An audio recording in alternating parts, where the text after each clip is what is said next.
I'm so excited to welcome onto the First Time Facilitator podcast, the delightful Brendon Baker. Brendon, it's great to have you on the show. Oh, thank you for having me on. Now, I did want to share with listeners, I kind of was laughing in that intro and Brendan's laughing back. It's a very relaxed atmosphere because, only a couple of minutes prior to hitting record, we're frantically both trying to set up our equipment and get it just right. If you're watching the recording on YouTube, hello, this is a very different angle. I'm actually recording this on my phone. Brendon, you're in some new digs? I am. I've just moved to a bigger office too, so I can do more of this type of stuff. So it's all very exciting. It is exciting. Now tell us about that, because that's kind of your growth. A lot of businesses, you can tell that they're growing when they move offices and get bigger buildings, like they have like satellite offices. Tell us your story about the business that you've created and the work that you're doing now. The short answer to that is this is the third office. So every office has been bigger as it's gone. So hopefully that's indicative of growth. But in short, my business is all about helping leaders make meaningful changes in their reality, which sounds esoteric, and I don't mean it to. But in essence, I've written a couple of books, one of which is called Valuable Change. And that's very much the goal of my work, is helping people create more valuable change. It's not esoteric at all, because you talk about reality. Why do you think reality is such an important thing to call out? So it's because we all tend to get lost in this corporateness. I mean, I haven't always done this. And in fact, one of the prep questions you gave me was, like, what are the watershed moments throughout your life? And there was one in particular that, I'll be perfectly honest, led to the book, where I was sitting there at a client's site and I could see people that were losing sleep, that were stressed, that were frantic, they were really worried about hitting these deadlines. There were several tech projects happening with this client, and they were really worried about it. And yet they had no clue on what the projects were actually going to achieve. There was no vision on that at all. It was just, we have to get it over the line. Why? I don't know, but we do. And there was just this disconnect, and there was this tunnel vision. And I looked back and realized that this was a consistent throughout the vast majority of my career, in terms of I've seen this again and again and again across clients and different organizations. And even when I wasn't in a client helping role, but when I was actually hands on the tools myself, it was a recurring theme that there was this initial thinking around, why are we doing this up front? And then, they build pitch decks or whatever, business cases and things like that. They write 30-page business cases.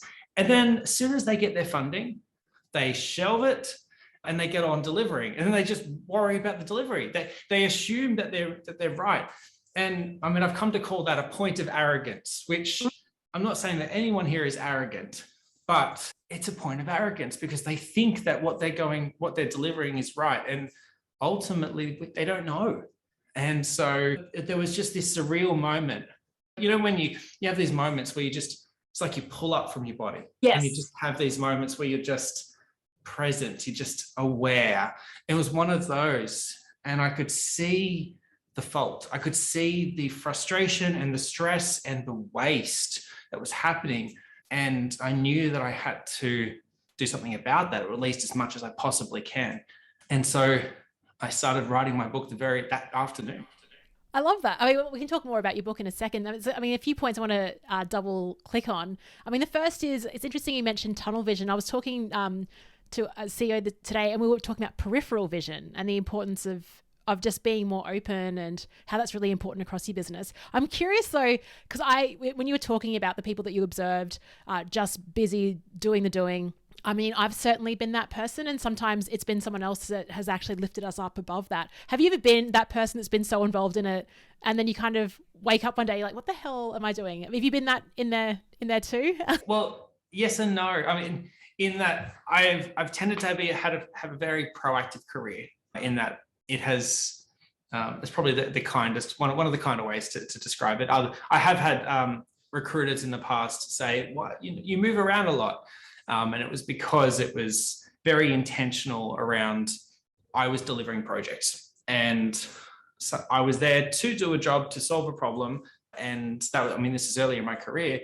I did the job, I solved the problem was done. It was time to move on to a bigger, more challenging problem. So there weren't that many of these moments of, what am I doing? Because I tended to keep that problem in focus as much as possible. But I do wonder if it's a mix between my love of simplicity and my tendency toward laziness, if I'm honest, where and I think it's a happy union. Laziness gets a bad rap, but I think it's a happy union between the two, in that if you focus on what truly needs to matter, it needs to change, and what matters, then you don't have to do as much work, and you don't have to do like all of this stuff on the peripheral.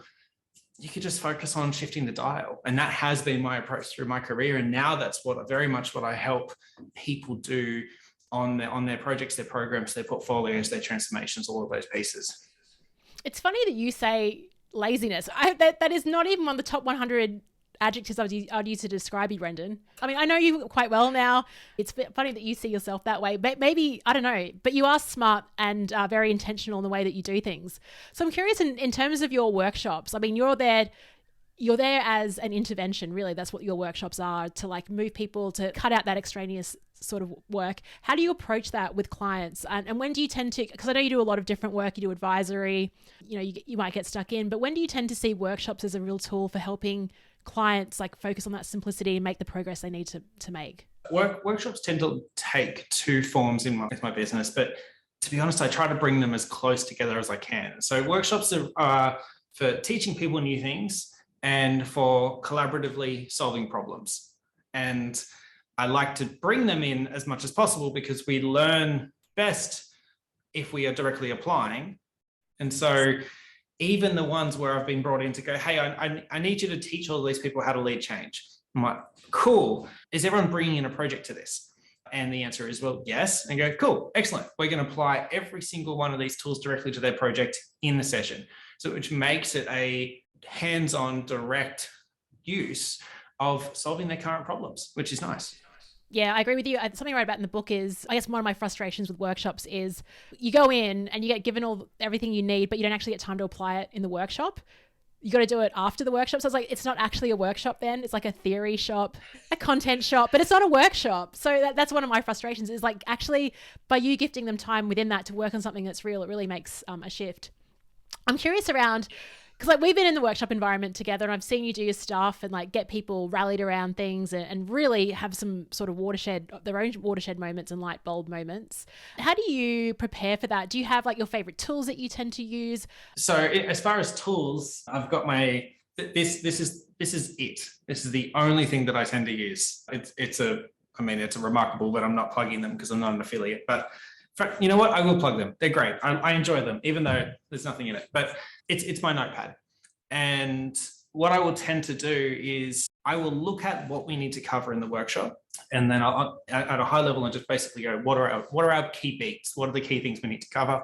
And majority of the time there will be, I've got existing activities and everything else. And it's basically like putting a puzzle together and then lacing it around that, which is really nice and easy. I don't go too deep. I don't go too crazy, because 95% of what I run is my own IP, which makes the note-taking and prep much easier because it came from here. So I just have to look at it once and go, oh yeah, that's what I'm talking about here. And then I can riff and I can rattle, which is really nice. But as for how much prep I do, maybe don't show this to any of my clients, but in all honesty, I have to prep last minute, because if I don't, I forget it. So I will, a couple of days before, I'll sketch out a run sheet or a game plan.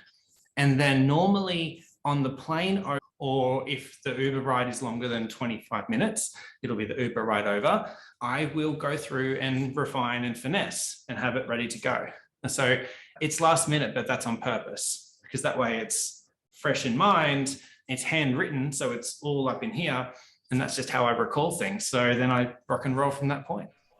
It's really funny. So the dichotomy of what you said, it actually relates to we had Jason Fox on the show recently and Andrew Hollow, and they both talked about sort of winging it, last minute preparation. And the three of you are highly successful and really great at what you do.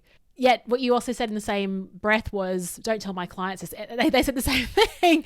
So what is it with the perception that last minute equals scrappy, last minute equals not good enough? What do you think is the deal with that assumption? Yeah, in fact, I often, it's a funny reflection point, because I'll often actually I have coached a client on this before where they were worried about being last minute and they felt like they were lazy or unorganized. And I told them they were just efficient. And that's essentially what it was. They were efficient. They were able to get it done. And they knew in their mind that they were able to get it done in 3, 4, 5 hours prior to the deadline. And even though they had 3 weeks, they knew that they could spend the first 2.5 weeks or more on something else, and then they would still get it done at a high quality before the deadline. I think it's efficiency in terms of what it actually is and how I would typically tend to reframe that. But as for why it seems that way, I think people like to think they're getting a heavy time investment. But when you hire someone like myself or, Andrew Hollow or because I also know Andrew, you're getting the years of experience, right? You're not just getting that, the several hours of prep. You're getting the years of experience and the scars and the stripes that they've had on their journey on the way. What I'm reminded of, because I think that also relates to the fact that you're using your own content. It's in your own mind. It's not like you're pulling out and trying to find out. And something I write about is the difference between like digging for content and then curating content. So digging is like digging in your own mind, what's useful here. Curating is, that's when it takes a lot of time because you're on Google, you're listening to podcasts, you're trying to find who's the expert on. That's where the time delay actually occurs. And I think this really links closely to your book because even with like the 2-hour workshop blueprint now, like people are asking me questions about workshops and I can just pull content or things that I've said from the book. It's just there, it's packaged. Have you found and now I'm thinking, oh my gosh, I wish I'd written a book sooner because it's like, it just distills, it simplifies what you're thinking. Similar for you in terms of pulling out models from your book, and it's just super easy to repurpose that in your work. It is, but there's been a funny journey with those. I mean, my book's been out a bit over 2 years now. Well, yeah, both of my books. And it's funny how a model can evolve the more you use it as well. So you're right in that I do pull models directly from my book. And I find that, my models are designed to be widely applicable and very simple so that they're able to be used in a vast heaps of different situations. But there are models that are not in my book. There are adjustments to the models that are sitting in my book that I don't teach anymore because I've changed my mind on it. Right? These things are evolving. And there was a quote by an author, I can't remember who it was, but they said that the moment that you hit publish, you realize what you should have said. And that's kind of how it is in many ways. Like a book is a standalone position of, hey, this is what we think. And it's a lot of good knowledge and a lot of exciting stuff. And your book's the same, right? It's a lot of amazing stuff. But I'd be curious to find, if you and I have this conversation in 2 years as to whether you would go, oh yeah, I would change this now, which is where second editions and third editions and things like that come from, because we keep learning, we don't stop. And so it's a funny journey. It reminds me, and this is how we met, was actually through Alan Weiss's community. And he always says, like, stuff that he says 2 weeks ago is already obsolete, and he can change his mind. And he's so cool with that, just being, oh, I said that, yeah, I don't believe that anymore. I think it's a real sign of strength. But now that we're talking about Alan, I want to talk about something that you mentioned and how we started like talking and working on some stuff together. I can't remember the phrase you put against it, but the power of like being in a community, it's like you're automatically peers just by being in the same forum. You gave it a cool name. Do you remember that? I don't remember the exact term, but I vaguely remember the conversation. I think what you and I were talking about was, where are we getting the value from in some of these communities? And because I know you're in a bunch of different communities and you run your own as well. And I'm looking at doing something similar. And you will tend to get value from the leader of the community, but there'll be just as much, if not more value from the connections you get within the community. And that's certainly been a point of leverage. One of the key takeaways I found from being in Alan Weiss's community and similars is you tend to see what a path forward looks like. There'll always be someone who is down the line further than you. And so you can look at them and say, do I want that? And if so, I have a vague idea of how to head towards it now, which is saying something. I mean, it's often quite hard to find role models or people to look at and to emulate. But I find that's one of the key values out of these communities is you can look at people who are where you would like to be. Yeah. And then also ask yourself that question, like, do I want to be that person? Do I like look at their lifestyle and think that's kind of cool? Or do I mean, working in corporate, I looked at my, like the managers above me and I was looking at them going, I don't want that life. Like you said before, no sleep, constantly stressed. It's like, I'm not buying into that.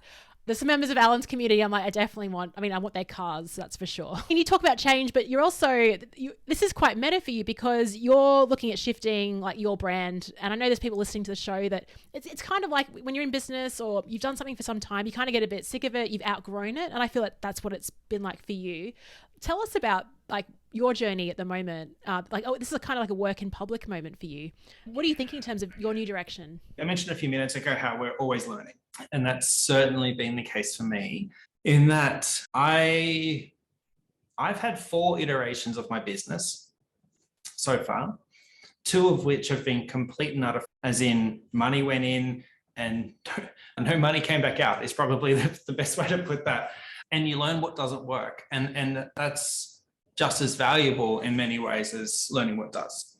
And also when you learn what works, you can see the opportunities and you can see the areas for growth, and you can also look at that. So I've certainly found that business is absolutely an ongoing education.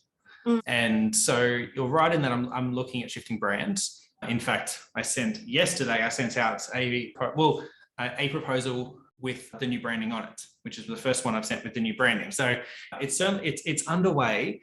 The vision there is, I found that I was unintentionally limited, and it was useful. The previous branding, which was Valuable Change, which I guess is the current branding, is really powerful and really useful because it tells you a bit of a message, but it was positioned me, the word change, I didn't realize how heavy and how much baggage there was across the industry. And how if you say the word change, people automatically default to 1 or 2 specific frameworks and a particular idea of change management, which is all about communications predominantly. And then, there's little bits and pieces, but when you're talking to clients, that's typically where they land initially. And that was never my intent. My intent with the word was change in its truest, I guess, most dictionary form, which was A to B, right? Like we need to change from A to B. That's it. That was all I was trying to reflect. And so I unintentionally walked into limitations. And I found that the business, although it's growing really nicely, was starting to become commoditized. And so, yes, there is a rebrand on the way, which I see as just a stepping stone in the evolution that is this. And with that rebrand, the intention is also to build in the ability for scale, which is the next challenge. The initial challenges for anyone, this is first time facilitator podcast, and if there's anyone listening here that are looking at solopreneur or entrepreneurial endeavors, getting from 0 to 1 is a lot of hard work. But then when you're at 1, 2, 3, 4, you start then looking at what's 10 look like and what does 50 look like, and that's a whole new set of learnings and a whole new set of growth. And that's essentially that's the discussion that I'm having with my colleagues, my peers, my wife, and myself around let's see what the next step looks like. Yeah, great. This whole thing around you moving offices, you talking about up leveling now, it reminds me of this quote from, it was the Australian Open. I think this is like 20 years ago. One of the players, I think it was Goran Ivanisevic. He was talking about how like 2 years prior, he was playing on one of the outside courts. Then he played Margaret Court. This year he was playing in the Rod Laver Arena, which is like the centre court of Melbourne.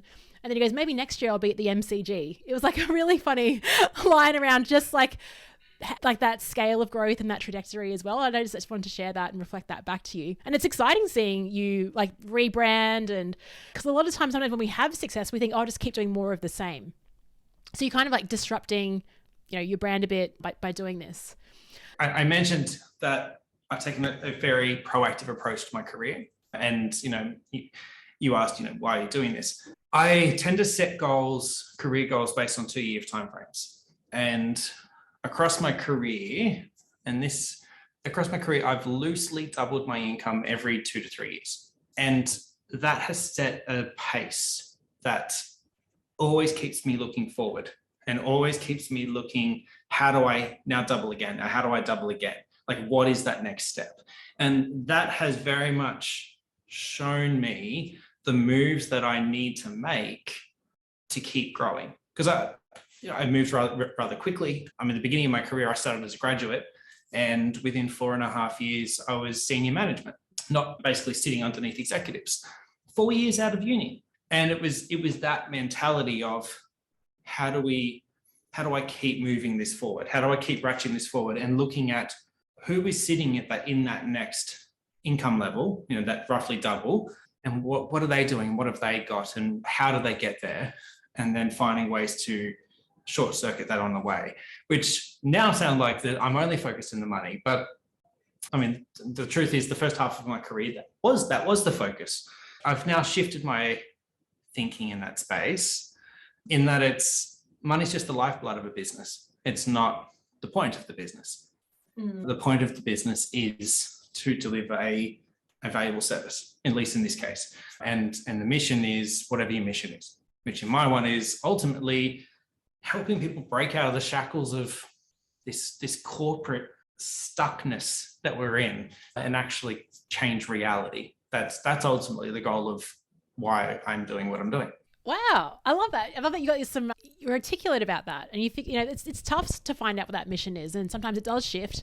As you were talking, I was even thinking, what your 2-year way of looking out is really interesting, and it's not the 7-year itch, it's like the 2-year itch. Like, how can you sort of make that faster as well? One of the people that I follow, Jenny Blake, she always talks about, how can we make twice as much in half the time? So I'm always trying to navigate that. I agree with you on like building, but I also want to do it like bringing back the lazy card. How can we do it more quickly?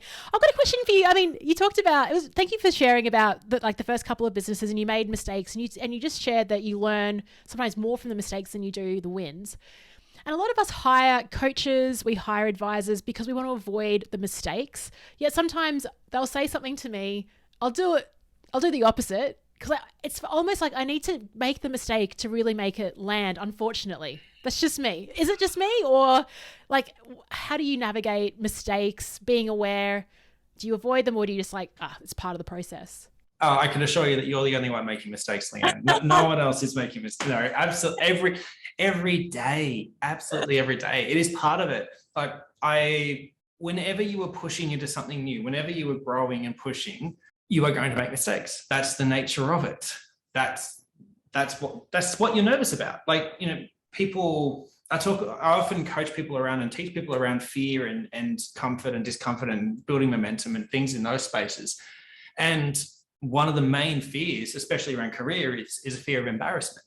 It's one that we've all felt in various ways. And yet the people that tend to have the most satisfying careers, I've found, are the people that go, yeah, screw it, let's go for it.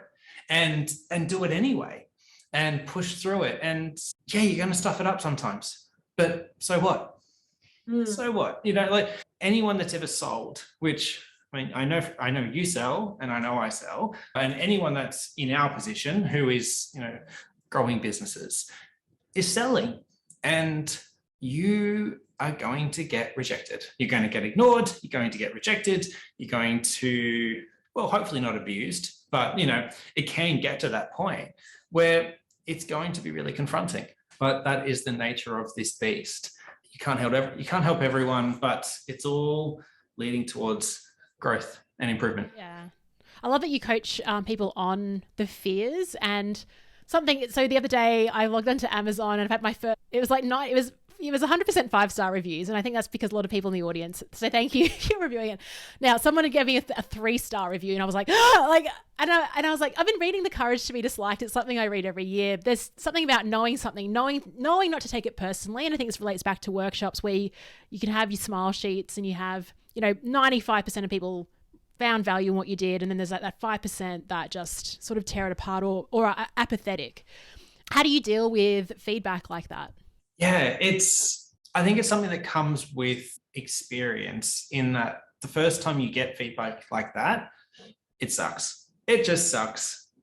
You'll go, what? Like, because in an everyday basis, so you and I went out to coffee or whatever, we wouldn't, if we gave each other feedback like that, it would be couched. It would be it would be framed in a way that we can handle. But when it's a stranger and you're putting yourself out there and you're doing the best you can, and it's a stranger or it's, workshop participant or whatever it is, and it's after the fact, so there's nothing you can do about it, and you sit there and go, oh, they didn't like it. And they went, no, that sucks, right? And initially that sucks is, it's going to hit you. But then you do it again and again and again, and the sucks changes. It goes from, oh, that sucks to, that sucks. Okay. And you just move on, right? And it's the same feeling, but it shifts and it doesn't linger as long. When I first started selling, and I've done a lot of direct marketing for my business as well. When I first started selling, I had a lot of, I would spend a day and a half after a negative sales call, ruminating and thinking and going, what went wrong? And now when if I get off a sales call that didn't go quite right, it's okay, couple of notes, all right, move on. And that's just something that comes with experience. It's just something that comes with being in the arena for long enough. I love that. Yeah. It's same with like running workshops, speaking. You have to get time on your feet. You cannot will yourself to get better. It's actually, you have to go through that. And that's something that coaches advise. You can't just get that train. You need to be in the arena, putting yourself in that line and working through it. But it's an interesting age we're in with social media, like LinkedIn, seeing what people are up to and that comparison thing as well. Like it all plays out. And I think it's really nice to hear that reframe of this sucks. It's the same word, but it's just the energy that you're putting into that. Like this really sucks versus, we'll move on. And it's all about that resilience piece. So Brendon, if our listeners love to find out more about the work that you do and they want to get in touch and they found some inspiration in what you shared in terms of your growth and how you want to bust people out of the whole corporateness, great phrase, by the way, where should we send them? Yep, valuablechange.com is where I am. And even after the rebrand, you type that in, it'll just divert you to wherever I end up being on the web. So valuablechange.com, or honestly, just connect with me on LinkedIn. I'm there and you can message me, we can chat, we can do all of that. So yep, look, I'm on LinkedIn or valuablechange.com. Fantastic. And you've also got a really great weekly newsletter that you might want to give a plug to. Thank you. That's very kind. So that is the Change Leader Weekly. And so that goes out every Thursday, Friday Australia time. And that, to be honest, the whole goal of that is I'm not selling anything through it. It's just questions to help you open your mind or see things a little bit differently. And that thing has grown from 25 people that I knew wouldn't yell at me when I sent it to them to, I think we're at 1,100 people now. So it's been steady growth over its life, and it's continuing to chip forward, which is really nice. I think it's wonderful. It's a really great sort of punchy read, really great questions in there that will give you a bit of a reframe on a weekly basis. Congratulations on that growth. Thanks so much, Brendon. Always great to chat to you. Brendon and I are always like WhatsApp buddies. If I need like a fresh perspective or someone just to be like, if I'm complicating things, you just voice note Brendon and you get a like really sharp, insightful response immediately. Awesome. Thanks again. Thank you.